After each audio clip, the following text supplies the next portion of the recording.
अस्सलामुअलैकुम दोस्तों अगर आपने हमारे इस चैनल को सब्सक्राइब नहीं किया तो आप हमारे इस चैनल को सब्सक्राइब कर दें ताकि आपको क्रिकेट की हर खबर वक्त पर मिलती रहे। तो दोस्तों हमारी आपसे बस एक यही गुजारिश है कि अगर आप क्रिकेट के फ़ैन हैं और आप चाहते हैं कि आपको 100% सच्ची खबर मिले और वो भी वक्त पर मिले तो आप हमारे इस चैनल को एक बार ज़रूर आजमाएं। अगर चैनल अच्छा लगे तो फिर सब्सक्राइब करना वरना मत करना।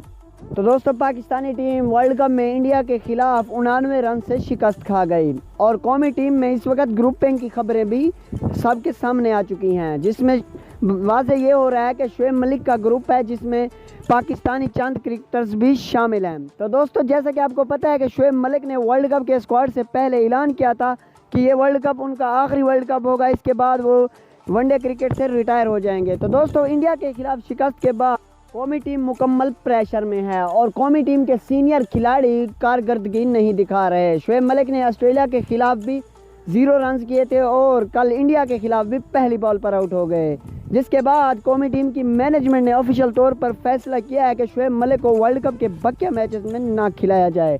तो इसका मतलब कि शोएब मलिक का ऑफिशियली तौर पर वनडे का कैरियर जो है वो ख़त्म हो गया है, यानी कि इंडिया के खिलाफ जो शोएब मलिक का मैच था कल वाला वो आखिरी मैच था, क्योंकि अब वो वर्ल्ड कप में बकिया मैचेस नहीं खेलेंगे।